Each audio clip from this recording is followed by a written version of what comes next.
Imagine for a moment that you have just received a generous year-end bonus at work, or perhaps a surprisingly large income tax refund. You are holding a nice chunk of cash and you want to do the responsible thing. You want to invest it, but you look at the financial news and you hesitate. You are not sure whether to put that money to work right now or to wait. After all, the market recently hit an all-time high. The pundits on television are screaming about an impending correction. Now, imagine that you face this exact same agonizing decision every single year. Sometimes you face it in booming bull markets and other times in terrifying downturns. Is there a definitive, mathematically proven rule of thumb to follow? Welcome back to Grow with Tony. I'm your host, Tony, and today we are going to dive deep into one of the most hotly debated topics in the entire world of personal finance. We are answering the ultimate question: does market timing actually work? I recently stumbled upon a really interesting article from Charles Schwab covering this exact topic, and I thought it was so valuable that I just had to share it with you all. If you want to check out the full article after the episode, I will make sure to leave a link for you down in the description below. Just a quick reminder before we dive into the data, please note that this podcast is for educational and entertainment purposes only and is not personalized financial advice.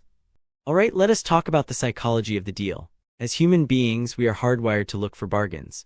Nobody wants to pay full price for a television, a car, or a house if they know it might go on sale next month. It is in our nature to want to optimize our purchases. We want to buy low and sell high. It sounds so incredibly simple and logical. Because of this deeply ingrained desire, millions of investors sit on the sidelines every day, clutching their cash, waiting for the elusive perfect moment to enter the stock market. They are waiting for the bubble to burst, for the dip to happen, or for the economic clouds to part. But what if I told you that this completely natural instinct is actually destroying your long-term wealth? What if the data proves that the cost of waiting for the perfect moment to invest typically exceeds the benefit of even perfect timing? Today, we are not just going to talk about theories. We are going to look at hard, undeniable data. We are going to examine that fascinating piece of research I mentioned earlier, conducted by the Schwab Center for Financial Research. They ran the numbers to see exactly what happens when you try to outsmart the market. To illustrate this, they created a simulation tracking the performance of 5 hypothetical long-term investors. These 5 individuals follow very different investment strategies, representing the entire spectrum of human behavior. The rules of the simulation are beautifully simple. Each of our 5 investors receives exactly $2,000 at the beginning of every single year. They are instructed to leave that money in the stock market, specifically tracking the S&P 500 index, for a 20-year period ending in 2024. That means this study spans from the beginning of 2005 all the way to the end of 2024. I want you to pause and think about that specific 20-year window. Between 2005 and 2024, the world experienced some of the most dramatic economic roller coasters in modern history. We lived through the devastating Great Recession and the housing market collapse of 2008. We saw a decade-long historic bull market. We experienced the terrifying flash crashes. We navigated a global pandemic that brought the world economy to an absolute standstill. And we endured the highest inflation rates seen in 40 years. This was not a calm, easy period to be an investor. It was chaotic, it was terrifying, and it is the perfect testing ground for our 5 strategies. Let us meet our cast of characters. First up, we have Peter Perfect. Peter is a mythical creature. He is a perfect market timer. He possesses either supernatural skill or the greatest luck in human history. Peter is somehow able to place his $2,000 into the market every single year at the exact lowest closing point. For example, when Peter received his $2,000 at the start of 2005, he did not just blindly buy. He waited, he watched the charts. And he magically deployed all his capital on April 4, 2005, which happened to be the absolute lowest closing level for the S&P 500 that entire year. The next year in 2006, he waited again, pulling the trigger on June 13, the exact bottom for that year. Peter continued to time his investments with flawless precision every single year for 2 straight decades. He is the investor we all secretly dream of being. Our second investor is Ashley Action. Ashley takes a refreshingly simple, almost boring, and incredibly consistent approach. She does not watch financial news. She does not care about moving averages or price-to-earnings ratios. Each year, the very moment she receives her cash, she invests her entire $2,000 in the market on the very first trading day of the year. It does not matter to her if the market is at a record high or in the middle of a catastrophic crash. Once the cash is in her hands, it goes straight to work. No hesitation, no overthinking. Next, we have Matthew Monthly. Matthew represents a strategy that many of you might actually be using right now. He takes his annual $2,000 allotment and divides it into 12 equal portions, which is roughly $166. He invests that smaller amount at the beginning of every single month. This strategy is known as dollar cost averaging. You might be doing this automatically through regular paycheck deductions into your 401k plan or through an automatic transfer from your checking account to your brokerage. Matthew's approach is methodical, steady, and designed to smooth out the wild swings of the market. Our fourth character is Rosie Rott.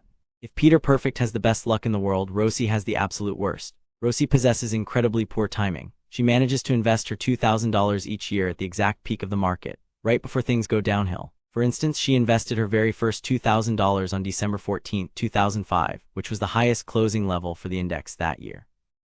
She received her second batch of money at the beginning of 2006, held onto it for almost 12 months, and finally invested it on December 27, the absolute peak for 2006. She repeated this tragic pattern of buying the top year after year for 20 years. Every time Rosie buys, the market immediately drops. Finally, we have our fifth investor, Larry Linger. Larry represents the paralyzing fear of making a mistake. He is the procrastinator. Every single year, Larry looks at the stock market and finds a reason not to invest. The market is too high, he says. A recession is just around the corner. The geopolitical situation is too tense. He's always convinced that lower stock prices and therefore better opportunities to deploy his capital are waiting for him tomorrow. But tomorrow never comes. Because he is so terrified of a crash, Larry leaves his money entirely in cash investments, using treasury bills as a proxy in this study. He never actually gets around to buying a single share of stock. He plays it completely safe. So those are our 5 approaches. The psychic perfection of Peter, the decisive action of Ashley, the steady pacing of Matthew, the tragic misfortune of Rosie, and the fearful paralysis of Larry. 20 years pass, fast forward to the end of 2024. It is time to open the envelopes and see how much hypothetical wealth each of these 5 investors has accumulated. Naturally, the gold medal goes to Peter Perfect. Waiting for the absolute bottom every single year against all mathematical odds yielded the best result. After 2 decades of $2,000 annual contributions totaling $40,000 of his own money, Peter accumulated an impressive $186,077. He is the undisputed champion. But the most stunning revelation of this entire study, the detail that should completely rewire how you think about wealth creation, concerns our silver medalist. Second place belongs to Ashley Action, the investor who did absolutely zero market timing and simply put her money to work on the first trading day of every year.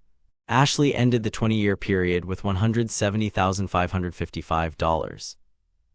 I want you to really absorb that number. Peter, who had a flawless crystal ball and bought the exact bottom every year, ended up with roughly $186,000.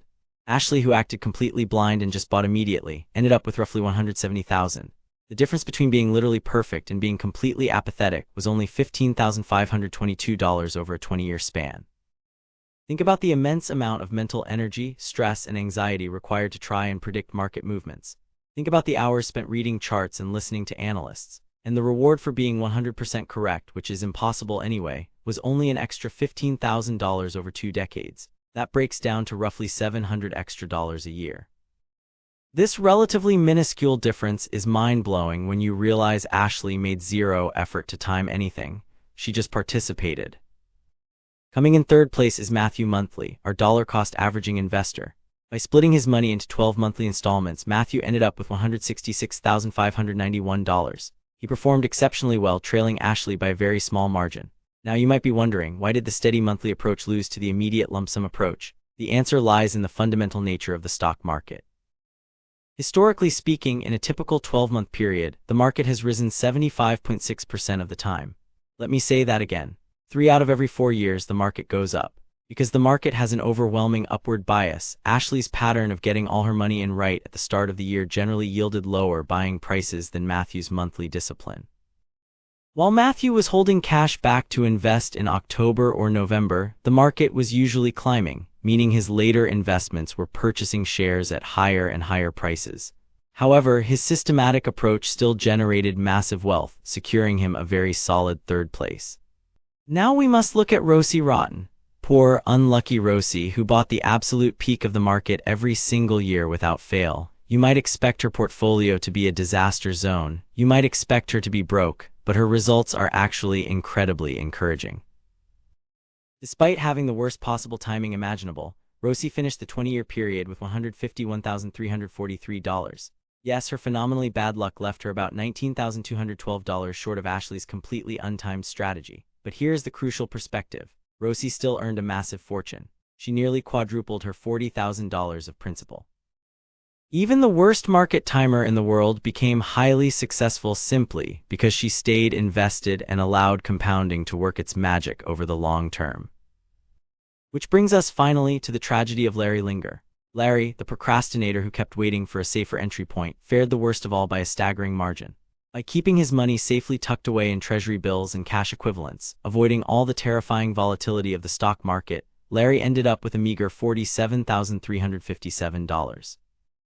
His biggest fear was investing at a market high. But the irony is devastating. Had he actually invested at the market high every single year, just like unlucky Rosie, he would have earned over $100,000 more. By perpetually waiting for the right time, Larry sacrificed an astonishing $103,986 in potential wealth compared to the absolute worst stock picker in the group. Safety, it turns out, was incredibly dangerous to his financial future. Now, skeptics might listen to this and say, well, Tony, that is just one specific 20-year period. Maybe 2005 to 2024 was unique. What about the rest of history?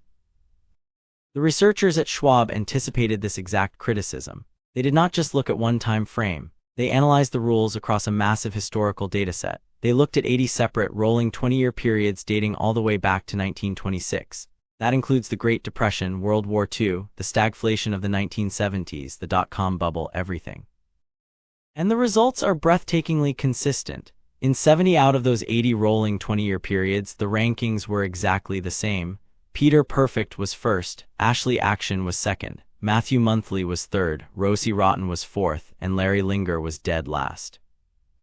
But what about the 10 periods where the results varied slightly? Even in those anomalous decades, investing immediately never ever came in last. It was in its normal second place 4 times, third place 5 times, and slipped to fourth place only once during the period from 1962 to 1981, which was one of the rare extended eras of persistently weak equity markets. And even then, second, third, and fourth places were virtually tied in their final portfolio values. The researchers took it even further. They looked at all possible 30-year, 40-year, and 50-year time periods starting from 1926. If you ignore the few instances where investing immediately swapped places with dollar-cost averaging, every single extended time period followed the exact same hierarchical pattern. Perfect timing was always first, followed closely by investing immediately or dollar-cost averaging, followed by bad timing, and trailing miserably far behind at the bottom was always the strategy of never buying stocks at all. So how do we translate this mountain of data into your everyday life? What does this mean for the money sitting in your checking account right now? If you make an annual investment, like funding your individual retirement account or contributing to a child's 529 education plan, and you are sitting there agonizing over whether you should deploy that capital in January, wait for a summer slump, or dribble it out evenly over 12 months, the data offers a very clear directive. Be decisive. For the vast majority of us, the optimal mathematical course of action is to create an appropriate asset allocation plan based on your risk tolerance, and then take action as soon as humanly possible. Stop trying to predict the future. It is nearly impossible to accurately identify market bottoms on a regular basis. The professionals on Wall Street with their supercomputers and armies of analysts cannot do it consistently. So realistically, the best move a long-term investor can make is to assess how much exposure to equities they need to reach their goals, and then get that money into the market regardless of the current price level. If you're currently tempted to hoard cash and wait for a massive correction, remember that the potential benefits of this strategy are remarkably unimpressive. Remember the tiny gap between Peter Perfect and Ashley Action. Even if you manage to execute perfect timing, which is a massive if, you are only squeezing out a tiny bit of extra yield compared to the person who just blindly buys today. More importantly, remember the cautionary tale of Larry Linger. Procrastination is the silent killer of wealth. Even badly timed stock market investments, buying at the absolute height of irrational exuberance, prove to be infinitely superior to making no investments at all. Investors who wait on the sidelines inevitably miss out on the compounding growth engine that is the global economy. However, we must also acknowledge human psychology. We are not robots operating on pure mathematics. If you are sitting on a large lump sum of money, an inheritance, the sale of a business, or years of accumulated savings, and the sheer thought of investing it all on a Tuesday morning makes you feel physically ill, then we need a compromise. If you do not have the stomach to invest a lump sum all at once, this is where Matthew's strategy of dollar cost averaging shines brilliantly. While it might slightly trail immediate investing in terms of absolute numerical returns, dollar cost averaging offers massive psychological advantages. First, it prevents procrastination. Getting started is often the hardest part of wealth building. We all know we should be investing, but it is so easy to push it off to next month or next year. Dollar cost averaging, especially when automated, forces you to participate consistently. You set it, forget it, and let the machinery of finance work in the background. Second, it minimizes regret. Even the most stoic and experienced investor feels a sharp pang of regret when they drop $50,000 into an index fund, only to watch the market drop 5% the following week. That feeling of foolishness can cause people to abandon their long-term plans and panic sell. Dollar cost averaging mitigates this emotional risk because you are making multiple, smaller investments. If the market drops after your first purchase, your second purchase next month is going to buy shares at a cheaper price. You actually start to appreciate market dips. Third, and perhaps most importantly, dollar cost averaging completely removes the dangerous temptation of market timing. It ensures that you will participate regardless of current economic conditions, geopolitical headlines, or your own gut feelings. It takes your flawed human emotions completely out of the driver's seat. Of course, there is no guarantee that investing in equities will make you money, and past performance does not guarantee future results. There is always a risk of entering a prolonged period of stagnation, but as you strive to reach your financial milestones, you must weigh the risks appropriately. The risk of temporary market volatility is far less dangerous than the guaranteed risk of losing your purchasing power to inflation by hiding in cash. To bring this comprehensive deep dive to a close, let's crystallize what we've unpacked today into a few core philosophies that should guide your financial journey moving forward. The greatest illusion in finance is that you need perfect precision to achieve massive success. You don't. The data proves that taking immediate, decisive action, even if it feels blind or poorly timed, will almost always triumph over hesitant perfectionism. Your wealth is built on your willingness to participate, not your ability to predict. Secondly, recognize that fear-driven procrastination is the most expensive tax you will ever pay. Waiting safely on the sidelines feels comfortable, but it mathematically guarantees that you will fall behind. And lastly, if the anxiety of taking the plunge is paralyzing you, build a system. Automate your investments through dollar cost averaging to bypass your own emotions. Choose consistency over cleverness. In the grand scheme of decades, it is the steadfast participants who inherit the market, not the anxious spectators. Thank you so much for tuning in to this extensive breakdown. I hope the numbers and the historical evidence have given you a newfound sense of confidence and perhaps a little less anxiety the next time you look at a stock chart. If you found value in this episode and it helped change your perspective, please do me a huge favor, hit that like button, subscribe to the channel, and ring the notification bell so you never miss out on future deep dives. We are building a community of rational, long-term thinkers here, and I want you to be a part of it. Also, I want to hear from you. Drop a comment down below and tell me what financial topic, investing myth, or economic concept do you want me to cover in the next episode? Your feedback shapes this show, so let me know what is on your mind. Until next time, keep your focus long-term, keep investing, keep learning, and keep growing.